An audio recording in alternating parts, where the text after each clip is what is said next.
Hello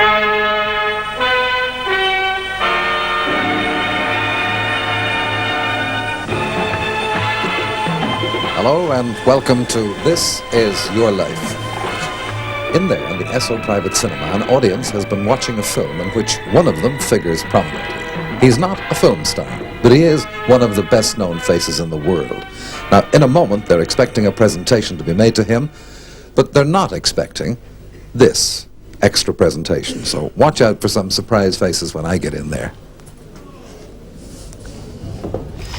Now, in recognition of your benefit year, Bobby, and also of my own company's brief and slight association with that particular match, I'd like to ask you on behalf of your friends in Esso to accept this little salver, which comes to you with the best wishes of ourselves to you and Mrs. Moore for a long, happy and more successful future than the present.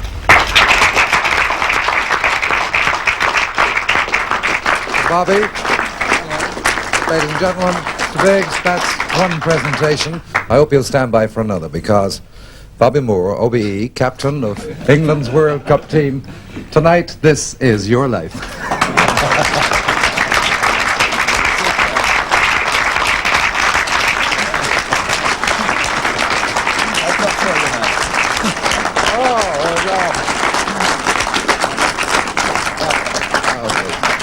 Number one fan here, Nina. We want you all to come, and all your West Ham colleagues and wives. We've got cars and we've got police escorts back to Thames Studio, so you're ready to go for a lot more surprises.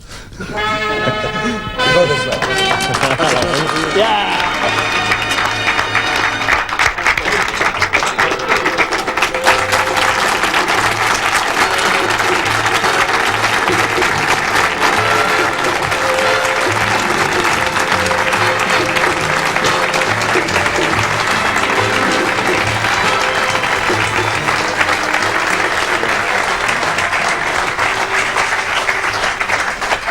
Well, I suppose, Bobby, you might think that we could have chosen a better week to say this is your life. It's not exactly the happiest week in West Ham's history. You can say that again, Eamon, but nevertheless, it's all part and parcel of the job, and we have to take the rough with the smooth.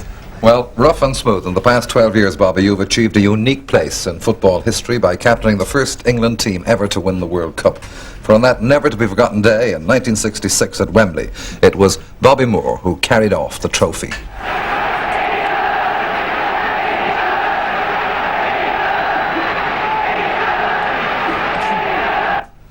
Bobby, did such a moment ever figure in your schoolboy dreams? I think it's one of the things that you can always try and dream about, Eamon, but you never really think that these sort of dreams can come true. When you first go to Wembley to see the England team play, you think, I just love the chance to play on the pitch, let alone, you know, be part and parcel of a success like that. But when it comes along naturally, it's something you always remember. But we know that the seeds of your success were sown even before you reached school age. In fact, just a few months after you were born, Robert Frederick Moore in Upney Hospital, Barking, Essex, on April the 12th, 1941. In those wartime days, you were taken by your parents to see your first football match as a baby in a pram. Then your father, a railway worker, and your mother were supporters of the amateur side Barking. Today, of course, they're West Ham, England, and Bobby Moore fans. And here they are, your mum and dad, Bob and Doris Moore.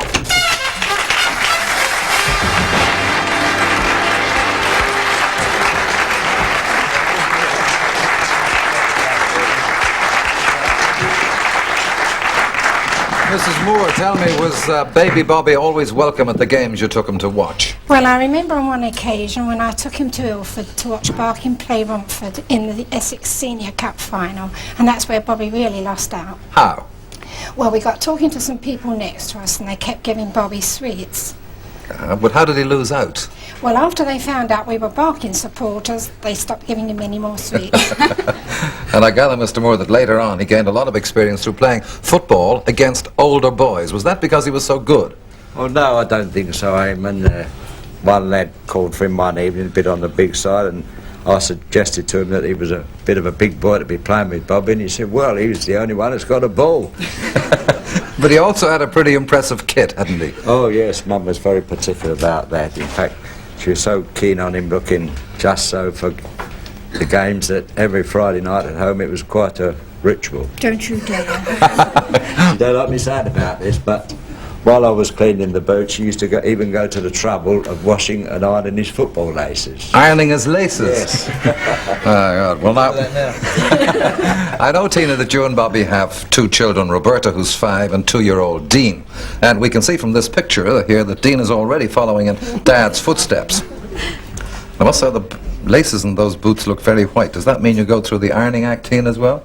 Well, no, I'm afraid I don't, but those in particular were new. But I must say that Dean insists that he goes to see Daddy play football. He does enjoy it very much. I know that. And something you don't know, Bobby, but the other week here, we went along as well to West Ham, and without them knowing, found out just how Dean and Roberta react when they watch Dad on the football pitch.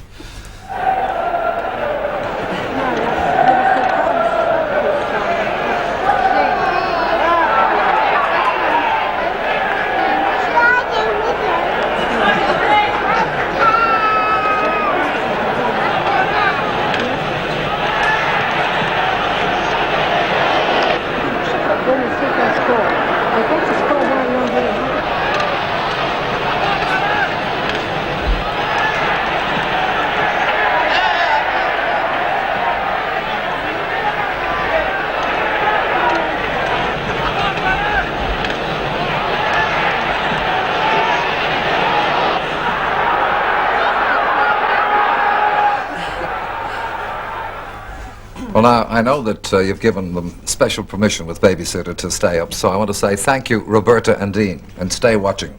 I only hope that the babysitter keeps as close an eye on the children as, or more closer eye than on the television set, because I know that the last set you had disappeared under rather strange circumstances. Not half it didn't, and I was the one with a hell of a lot of explaining to do. Yes, a good friend of yours and a West Ham supporter for 26 years, actor and singer Kenny Lynch.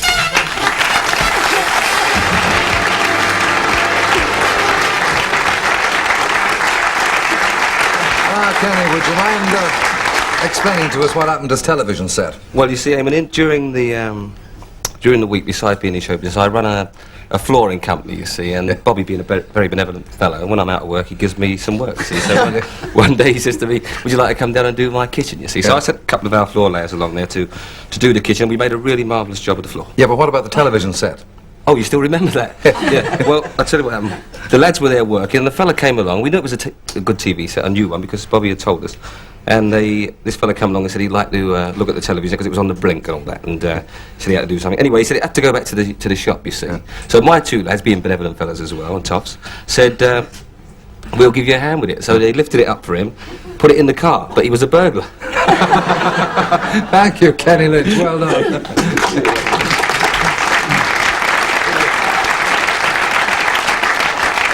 Kenny wasn't the only one who was embarrassed, I gather, Bob, because that set wasn't really yours to lose, was it? Not to begin with, no. When you were a youngster, Bobby, you spent all your time playing games, but I gather it's about this time that your physique earned you a nickname. Do you remember what it was? Can I say it here? Yes. Or dare I? Yeah, it's Tubby. Tubby. Tubby and Fatso. Tubby and Fatso, yes. That's right, we got a picture of you somewhere here of Tubby or Fatso playing with Leighton School's district team. The hoops made me look bigger. But soccer's not your only love, Bobby. You also play cricket, and in 1956 you were chosen to captain the South of England schoolboys team in a match against the North of England schoolboys in Lancashire. There you played against another Tubby youngster who became one of the biggest names in cricket. Today he's in Australia, where he went to watch England play, but before leaving he went back to the scene of that first meeting, shall we say, to add a little weight to our argument.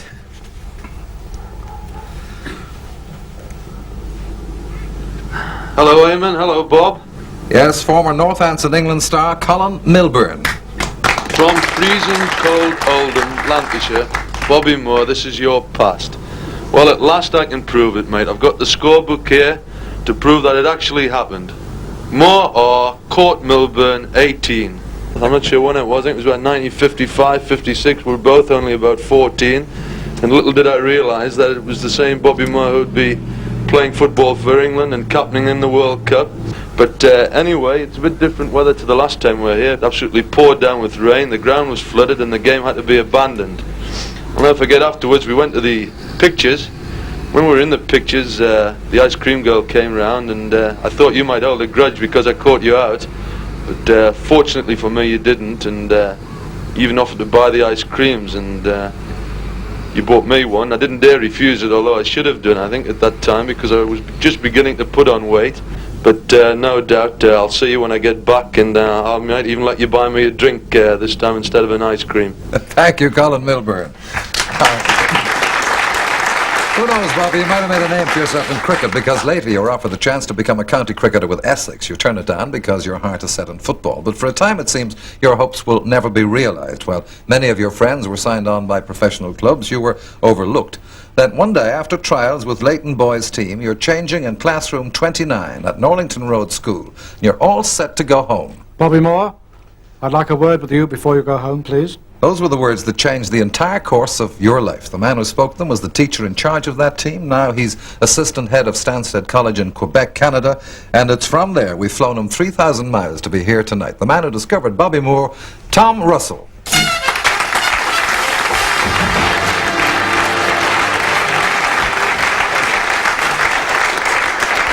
Tell me, Tom, what did you tell Bobby after that training session? I think I told him that I thought he ought to come to West Ham to get some professional training, and that I'd arrange it for him and recommend him to the club, but he better go home and ask Mum and Dad. And what first. happened next? Well, sure, he came back and wanted to come, obviously, and during the time he was training with us, he was playing with our junior team, and Wally and Jack, way out there somewhere, I think, Yes, Wally St. Pierre and Jack Turner there. they were keeping a watchful eye on him as representatives of the club, and eventually signed professional at £7 a week, Bob? Well, we know he's worth a good deal more now, and he's obviously lived up to your expectations, Tom. But did you think in those days that he would achieve so much?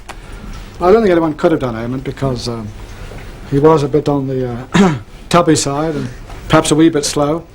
So what was it that made him into such a great player?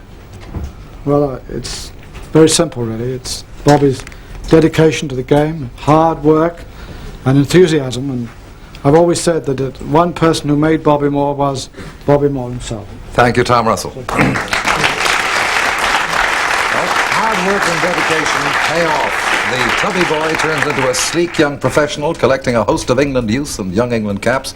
He also plays for the England under-23 side, and at the age of 21 makes his first appearance in the full England side. The same year, 1962, you married Tina at St Clement's Church, Ilford. Was it one of those romantic first meetings, Tina? Not really, it was on the floor of the local palais. Had he been knocked out by this devastating blonde? Well, not quite. Bobby and I were both with rather short people, and because I'm quite tall, he thought that I would have towered above his friend. So he nominated to dance with me, and that's what he says to me anyway. That's his story, yes. Anyhow, soon Bobby Moore is impressing on the international soccer field. At the age of 22, he's England's youngest ever captain. And in 1964, he's Footballer of the Year and leading West Ham to victory in the FA Cup final. The following year, West Ham are back at Wembley again, this time to take the European Cup Winners' Cup. And again, Bobby is right there in the middle of all the great excitement. Bobby Moore placed the kick well. And Seeley scored again. What a night for West Ham as Bobby Moore received the trophy from the President of the European Union of Football Association.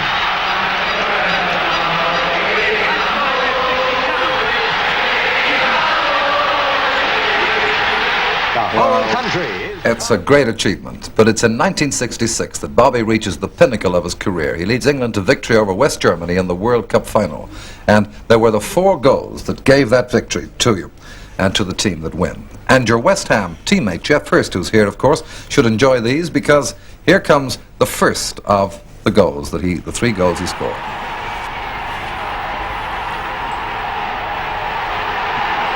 Now it's the turn of Martin Peters for the second.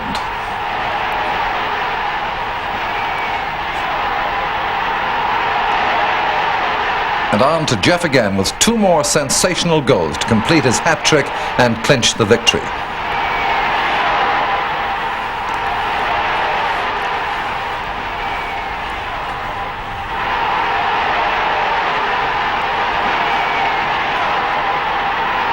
It's all over, and again Bobby Moore is first up those steps, leading his team to meet the Queen.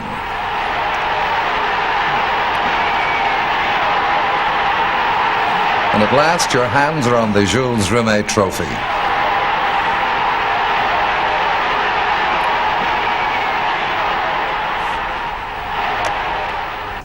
Now, the smile on your face as you received that trophy typified the feelings of football fans all over Britain. But having looked a little more closely at that film, I have a feeling that the normally ice-cool Bobby faced a very awkward moment just before he picked up the cup. What was the problem you faced, Bobby? Well, I think it was a little bit perturbed. I saw the Queen about to present the trophy in a pair of white gloves, and prior to the game and during part of the game it had been raining very, very heavily and the pitch was quite wet. And one of my first thoughts I can remember now, I said to Tina afterwards, I was petrified of making the white gloves dirty, so it was wipe the hand. No, let's wait now. Let's have a look at that film again to see how he solved that problem. That's because when I go home I have to take my shoes off. Yes, there you are. Well, you saved the Queen's gloves and not the balustrade there. Well, a few months later, this time having more time to prepare yourself, you're in the company of the Queen again when she awards you the OBE. It rounded off a remarkable year in which it also been nominated Player of Players, World Cup Player of the Tournament, Gallopole Personality of the Year, Sportsman of the Year, as well as being made a Freeman of the City of London. And by now, the chubby youngster from Barking is being sought after to promote businesses, make commercials and model clothes. But you also take on other work for nothing. And there's one lady who in particular is grateful for your help in this direction. She is head of the Trust for Thalidomide Children. She wanted to come here tonight to say thank you, Bobby Moore, so here she is, Lady Haw.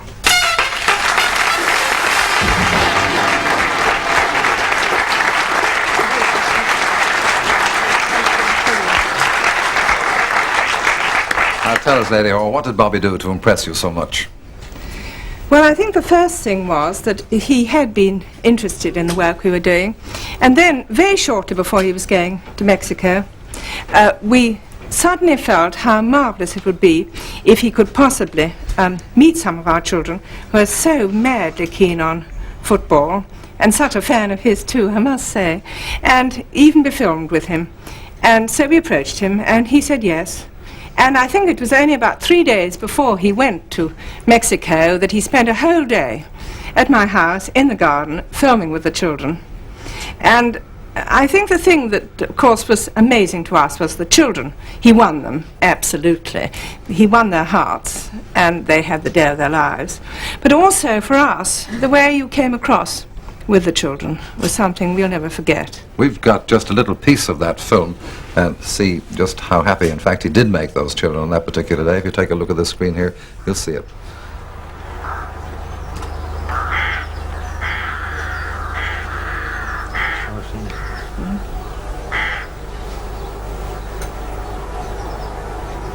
It's amazing, isn't it? Who's your favourite footballer, Tony? You. Yeah. Peter Bonetti. You like Peter Bonetti? Yeah. He's a goalkeeper. Gordon Banks. Yeah, I like Gordon Banks. Is he your favourite? I have got two favourites. That's you, and was it Peter Bonetti? Obviously. Well, who do you support? Who do I support? Yeah. My wife and kids. Who else do you think I support? Well, now you see, really, how very, very glad I am to have had the chance of coming and seeing you here tonight and greeting you. That's really Thank you, kind Lady of you. Haw. My thank you.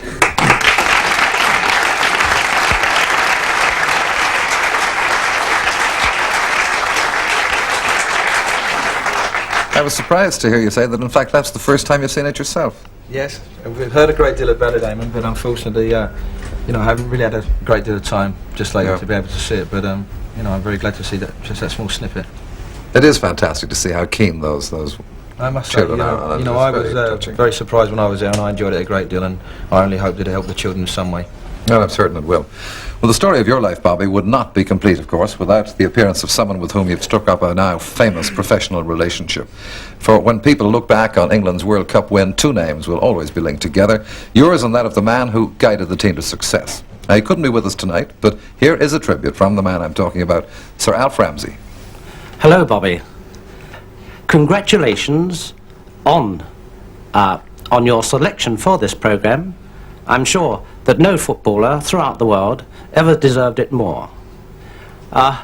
We think in terms of your career from the time that we first met in 1963. And during the past 7 years, we've had a very happy and successful association. But none more important than the winning of the World Cup in 1966. we were both very, very proud of the England team's achievements. One of the most important things I will remember about you is your episode in Colombia, in Bogota, when under tremendous pressures, you survived not only as a man, but also as an outstanding player in the World Cup in Mexico. I think as the England team manager at that time, I was pleased that if anyone had to be subjected to this sort of pressure, it was you. The best of luck to you, Bobby. Thank you, Sir Alf Ramsey.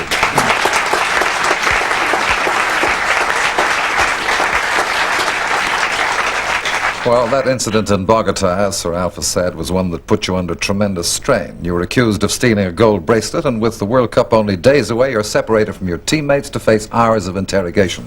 For 4 days, you're confined to the home of a Colombian football official before being allowed to leave for Mexico, where you spend a night at the home of a British diplomat.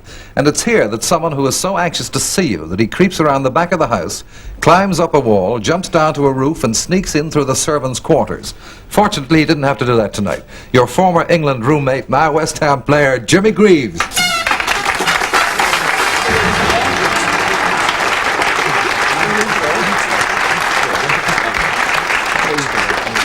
Tell me, Jimmy, why did you have to go to such lengths to see Bobby? Well, basically, Eamon, he, as you know, he's a big mate of mine, and I'd gone 16,000 miles driving a car, but when we arrived at this house with a friend of ours, Lou Wade, who is a West Ham joke, that is a West Ham. The house was completely surrounded by pressmen, television cameras, this, that, the other, and I thought, well, here am I, I've come 16,000 miles, I want to see my mate, I've got to get in somehow, and I literally had to climb a wall and jump down into the sort of back garden and creep along the side and get in to see him. Was he pleased to see you? I think he was. When I got into the house, he was on his own, and of course I went up, did the usual sort of greetings that Bob and I do, and of course we were talking, and then a woman came in the room who was the sort of civil servant wife, and proceeded to throw me out. Couldn't Bobby help? Well, he couldn't actually, because although he pleaded, this woman insisted that the house was closed to all visitors. At any rate, in the end, what she actually did, she made me go out of the front door, knock on the front door, present myself as Jim Greaves, a teammate of Bob Moore's, and she let me in the end, and this is what happened. Thank you, Jimmy Greaves. It's a great story. Thank you. Thanks. Well, now, Bobby, we felt we couldn't possibly end our story without involving the other men who helped achieve that World Cup victory, and they all wanted to be here tonight, but injuries or training kept 3 of them away. But here are George Cohen, Ray Wilson, Nobby Stiles, Roger Hunt, Bobby Charlton, Martin Peters, and last but not least, the scorer of those 3 glorious goals just in our audience, Jeff Hurst.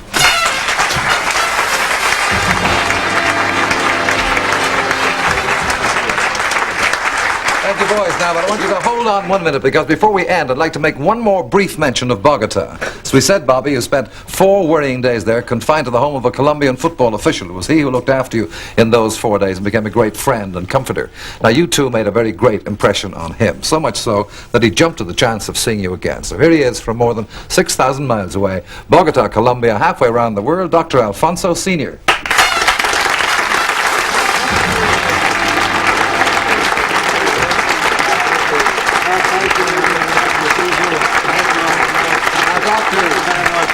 I know this was a very trying time for both of you. Will you please tell us about it?